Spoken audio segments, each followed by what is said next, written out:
2030-cu ilə cəmi 4 il qaldı. 92 milyon iş yeri yox olacaq. Məlumat Dünya İqtisadi Forumunun hesabatında yer alır. Bu sadəcə statistika deyil. Bu rəqəmlərin arxasında real insanlar var. Kassirlər, katiblər, mühasiblər, operatorlar və s. Ancaq eyni hesabat daha bir vacib faktı göstərir. 170 milyon yeni iş yeri yaranacaq. Deməli, problem iş yerlərinin yox olması deyil. Problem insanların dəyişiklikdən xəbərsiz olmasıdır. Dünya sürətlə dəyişir. Və bu dəyişikliklərin mərkəzində məhz texnologiya dayanır. Süni intellektdə nə baş verir? Texnologiya dünyası hara gedir? Marketinq, biznes və insan davranışları necə dəyişir? Mən uzun zamandır marketinq və davranış iqtisadiyyatı sahəsində araşdırmalar aparan biri kimi deyə bilərəm ki, düzgün məlumat düzgün vaxtda həyatımızı dəyişə bilər. Bunun üçün də deyir o, efirdədir. Hər kəsi xoş gördük.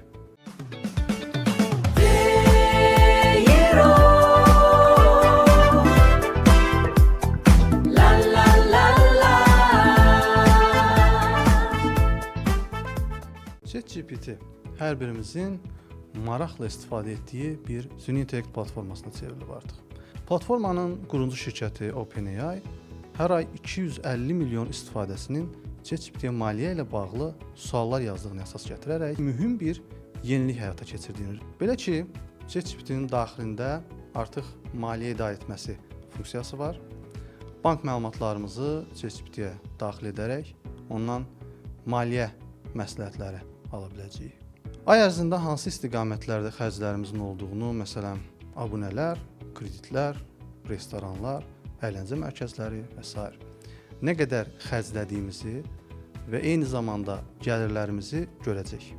Gəlir xərc analiz edərək necə qənaət edə bilərik, yatırım edə bilərik və s. mövzusunda bizə maraqlı olan istiqamətlərdə yönləndirmələr edəcək. Bir növ bizim maliyyə məsləhətçimiz olacaq. Məncə olduqca lazımlı bir funksiyadır. Burada sual yaradan tək məqam məlumat təhlükəsizliyi ilə bağlıdır ki, şirkət bunu da düşünüb. OpenAI bunun üçün maliyyə şirkəti Plaid ilə əməkdaşlıq imzalayıb. Plaid dünyada 12 mindən çox bank və maliyyə təşkilatının daxil olduğu bir qurumdur. ChatGPT də bank məlumatlarına birbaşa daxil ola və ya müdaxilə edə bilməyəcək. Məhz Plaid vasitəsilə əməliyyatları sadəcə müşahidə edə biləcək. Əslində bu xəbərin əhəmiyyəti bank hesabından da böyükdür deyə bilərik. Burada söhbət maliyyədən yox, süni intellektin gələcəyindən gedir. İndiyə qədər istifadə etdiyimiz AI sistemləri, yəni süni intellekt sistemləri ümumi cavablar verirdi. Mən soruşurdum, siz soruşurdunuz, hər kəs təxminən eyni cavabı alırdı. Amma yeni dövrdə AI artıq hamı ilə eyni danışmayacaq. Çünki hər insanın məlumatları fərqlidir. Hər insanın gəliri, xərcləri, məqsədləri fərqlidir. Bu isə o deməkdir ki, gələcəyin süni intellekti tədricən artıq şəxsi məsləhətçiyə çevrilir. Facebookun giriş səhifəsindəki o məşhur şüarı yəqin ki, xatırlayırsınız. Pulsuzdur və hər zaman belə qalacaq. Meta hələ 2019-cu ildə bu cümləni sakitcə platformadan sildi. Bunun yerinə sürətli və rahat şüarından istifadə etməyə başladı. Sual yaranır. Niyə?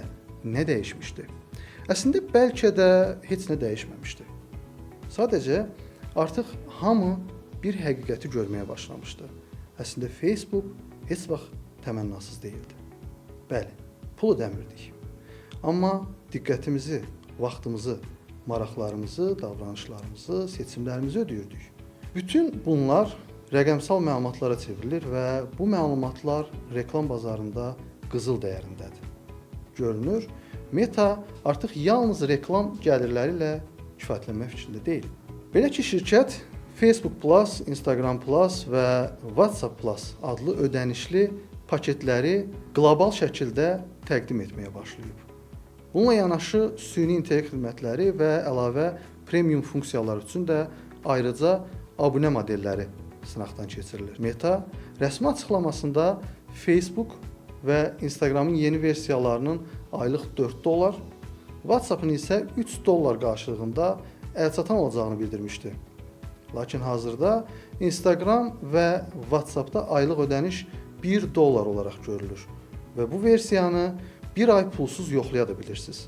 Ola bilər qiymət Azərbaycan segmentinə uyğunlaşdırılıb, ya da bu sadəcə bazara giriş qiymət siyasətidir.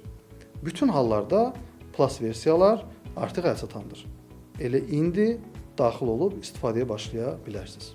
Şirkət bildirir ki, bütün bu xidmətlər Meta One adı altında birləşəcək. Meta One Plus $8, Premium isə $20 olacaq.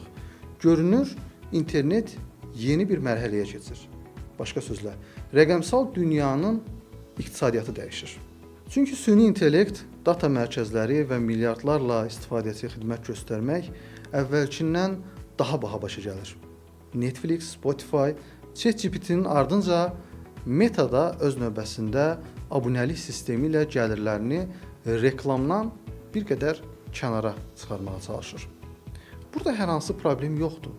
Daha doğrusu problem pul deyil, ödənişli olması deyil. Problem şəffaflıqdadır. İnsanlar nəyin qarşılığında pul ödədiklərini bilməyəndə narahat olurlar. Çünki pulsuz olduğunu düşündüyün bir şeyin əsl qiymətini illər sonra öyrənmək heç də yaxşı bir his deyil. Tarix göstərir ki, heç nə tam təmənnasız olmur. Sadəcə hesabı fərqli üsullarla ödəyirik. Bir anlıq təsəvvür edin. Siz Bakıda oturmusunuz, qarşınızdakı insan isə Yaponiyadandır. O Yaponca danışır, siz də Azərbaycanca. Amma buna baxmayaraq, söhbət sanki eyni dili bilirmişsiniz kimi davam edir. Google deyir ki, bunu artıq reallığa çeviririk. Şirkət yeni Gemini 3.5 Live Translate modelini təqdim edib. Bu sistem 70-dən çox dili avtomatik tanıyır və danışıq zamanı real vaxtda tərcümə edir, yəni sinxron şəkildə. Ən maraqlısı isə odur ki, sadəcə sözləri çevirmir. Danışanın tonunu, sürətini və intonasiyasını da qorumağa çalışır. İndiyə qədər istifadə etdiyimiz tərcümə proqramlarının əksəriyyəti belə işləyirdi. Danışırdınız, proqram gözləyirdi, sonra tərcümə edirdi və səsləndirirdi. Nəticədə söhbətdə qırılmalar yaranırdı, axıcılıq pozulurdu. Gemini 3.5 isə fərqli yanaşma seçib. Sistem siz danışdıqca tərcümə etməyə başlayır. Yəni, cümlənin sonunu gözləmədən danışığın ritmini qorumağa çalışır və cəmi bir neçə saniyə geridə qalır. Bu yenilik təkcə turistlər üçün deyil. Təsəvvür edin ki, beynəlxalq bir şirkətdə işləyirsiniz, komandanın üzvləri müxtəlif ölkələrdəndir, hər kəs öz dilində danışır, amma hamı bir-birini anlayır. Və ya bir müəllim dünyanın müxtəlif ölkələrindən tələbələrə dərs keçir. Üstəlik, süni intellekt sizin danışıq tərzinizi də qorumağa çalışır. Google bu texnologiyanı artıq Google Translate tətbiqinə gətirməyə başlayıb. Google Meet platformasında da istifadəyə verilməsi planlaşdırılır. Amma burada daha maraqlı bir sual yaranır. Əgər süni intellekt bütün dilləri anında tərcümə edə biləcəksə sinxron şəkildə, gələcəkdə dil öyrənməyə ehtiyac qalacaqmı? Məncə cavab hələ də bəlidir. Çünki dil sadəcə sözlərdən ibarət deyil. Dil mədəniyyətdir, tarixdir, düşüncə tərzidir. Süni intellekt sözləri tərcümə edə bilər. Amma insanın yaşadığı təcrübəni, yumoru, emosiyanı tam ötürmək hələ də çətin məsələdir. Hətta ilk istifadəçi rəylərində də qeyd olunur ki, jargonlar, ləhcələr, məcazi ifadələr, sistem hələ o qədər də mükəmməl deyil, yəni bunları o qədər mükəmməl şəkildə çatdıra bilmir. Bəlkə də yaxın gələcəkdə dünyanın istənilən nöqtəsində, istənilən insanla danışmaq, telefon zəng etmək, bunlar çox rahat olacaq. Siz necə düşünürsünüz? Bu texnologiya insanları bir-birinə daha da yaxınlaşdıracaq, yoxsa xarici dil öyrənmək motivasiyasını azaldacaq? Fikirlərinizi şərhlərdə yazın. Robot tozsoranlar artıq yeni texnologiya deyil, hamımız bu barədə məlumatlıyıq. Artıq kütləvi istifadə olunan və xanımların bir nömrəli dostuna çevrilən bu robot tozsoranları dünyaya tanıdan adam məhz Engel'dir. 30 ildir robotika sahəsindədir və iRobot şirkətinin qurucusudur. 50 milyondan çox ev robotu satıb. Amma 2024-cü ildə işlər istədiyi kimi getmədi. Amazon iRobotu almaq istədi. ABŞ-ın anti-insar qurumları bu birləşməni blokladı. Şirkət iflasa uğradı. Angle isə kənara çəkilmədi. Yeni bir şirkət qurdu. Bu dəfə hədəfi tamamilə fərqlidir. O deyir ki, bütün bu illərdə əslində qurmaq istədiyi robot bu idi. 4 ayaqlı, xəz örtüklü, adı Familiardır. Evə girəndə sizi salamlamaq üçün uzanır, toxunmaya həssas xəzini oxşamağınızı gözləyir. Nə it, nə pişik, nə insan, tamamilə yeni bir şey. Bəs bu robot nə edir? Döşəməni süpürmür, sizi maarifləndirmir, sadəcə yanınızdadır. Kamera, mikrofon, dinamik istifadə edir. Üzünüzün ifadəsini, jestlərinizi, səsinizin tonunu oxuyur. Bütün bu işlər cihazın özündə həll olunur. Bulut serverinə ehtiyac yoxdur. Yəni internetə bağlı olmadan işləyir. Mikrofon və kameradan daxil olan məlumatları üçüncü ünvana göndərə bilmədiyini deyirlər. Ən azından təhlükəsizlik nöqteyi nəzərindən bu yaxşı bir haldır. Zamanla hər robot sahibinin vərdişinə, gündəlik ritminə uyğunlaşır. Eyni robot iki fərqli insanda fərqli şəxsiyyət qazanır. Sizə məlumat vermir, suallarınıza cavab axtarmır. Angle'ın komandası insanların robota həddindən artıq etibar etməsinin qarşısını almaq istəyir. Məqsəd köməkçi yox, yoldaş olmaqdır. Komandaya baxanda da ciddi adlar görünür. Boston Dynamics'in qurucusu Mark Raybert məsləhətçi heyətindədir. Üzvlər Amazon, Meet, Disney Research kimi yerlərdən gəlir. Nəticədə bu robot sizin həyatınızı dəyişdirməyəcək, iş yükünüzü azaltmayacaq. Amma bəlkə axşam evə girəndə sizi qarşılayan bir şeyin olması, bəlkə də kimdən üstünsə bu kifayət edəcək. Bu sadə görünür, amma Colin Angle deyir ki, bu onun həmişə qurmaq istədiyi robotdur. Bəlkə də ən çətin texnologiya ağıllı olmaq deyil, sadəcə mehriban olmağı bacarmaqdır. Nə bilmək olar? Bəlkə də Familiar'da robot toslayanlar kimi yaxın zamanda kütləvi şəkildə evlərimizə daxil olacaq.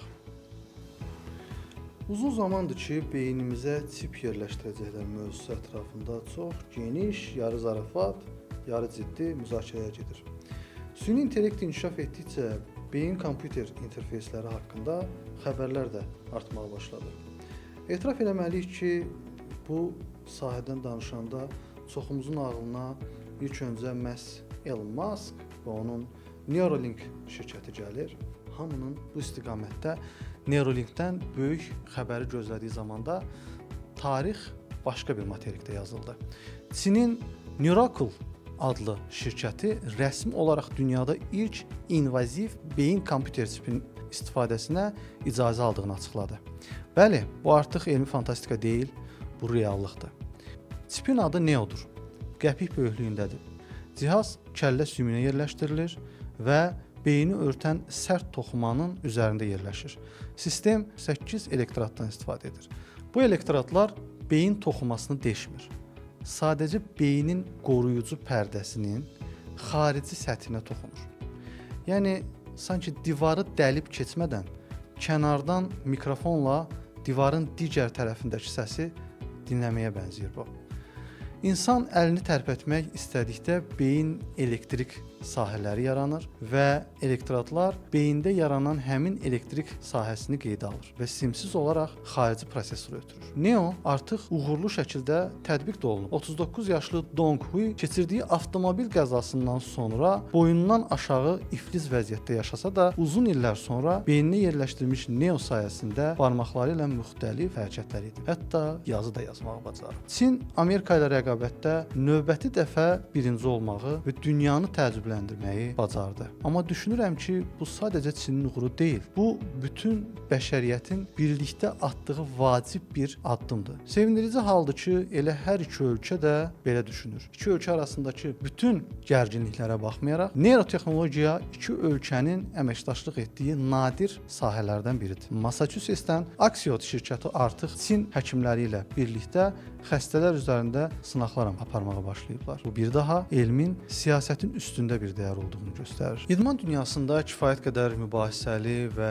bir o qədər də diqqət çəkən bir layihə nəhayət ki reallığa çevrildi. Enhanced Games, yəni təkmilləşdirilmiş oyunlar. Bu yarışların digər idman yarışlarından əsas fərqi ondan ibarətdir ki, burada dopinq istifadəsinə hər hansı qadağa yoxdur. Yarışlar Las Vegasda keçirildi. 24 ölkədən 42 idmançı 23 yarışda mübarizə apardı. İştirakçılar arasında olimpiya mükafatçıları, dünya çempionatlarının finalçıları və eyni zamanda dopinqdən istifadə etməyən idmançılar da var idi. Təşkilatçılar hesab edirdilər ki, dopinq istifadəsi nəticəsində burada ciddi şəkildə dünya rekordları bir-birinin ardınca qırılacaq. Hətta yeni rekordlar üçün $1 milyon mükafat da vəd edilmişdi. Gözlənilən baş vermədi. Yarışlar ərzində cəmi bir dünya rekordu qırıldı. Üzgüçü Kristian Kolomoyev 50 metr məsafəni 20.81 saniyə üzərək yeni rekord müəyyənləşdirdi. Təbii ki, bu rekord dünya tərəfindən tanınmadı. Bununla yanaşı 100 metrə qaçışda maraqlı mənzərə yarandı. Heç bir dopinqdən istifadə etməyən Fred Kerley öz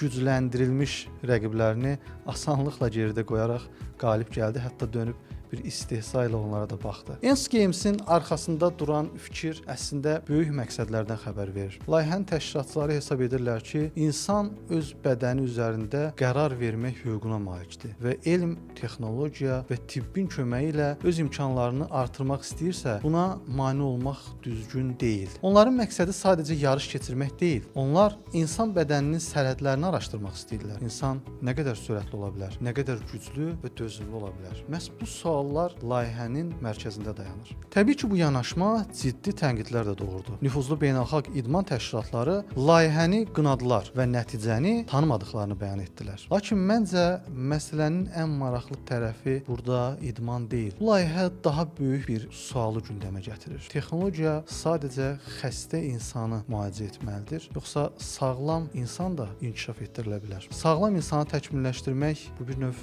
insan 2 modeli ideyasına bənzəyir. Süni intellekt, beyin çipləri, genetik texnologiyalar və uzunömürlülük layihələri. Bunların hamısı əslində eyni sualın müxtəlif tərəfləridir. İnsan imkanlarının son həddi hardadır? Və bəlkə də gələcəyin ən böyük yarışı ölkələr və ya şirkətlər arasında deyil, insanla onun təkmilləşdirilmiş versiyası arasında olacaq. Hələlik görünən odur ki, ilk mübarizədə insan 2 modeli insan 1-ə tam qalib gələ bilmədi. Siz nə düşünürsünüz? Əgər texnologiya sizə daha güclü yaddaş, daha sürətli düşüncə və ya daha yüksək fiziki performans təklif etsəydi, bunu qəbul edərdinizmi? Yoxsa insanın təbii sərhədlərinin qorunmalı olduğunu düşünürsünüz? Fikirlərinizi yazın. Beləliklə bugünkü hissənin sonuna gəldik. Yenidən görüşmək ümidi ilə deyir onu izləməyə davam edin. Kanala abunə olmağı unutmayaq.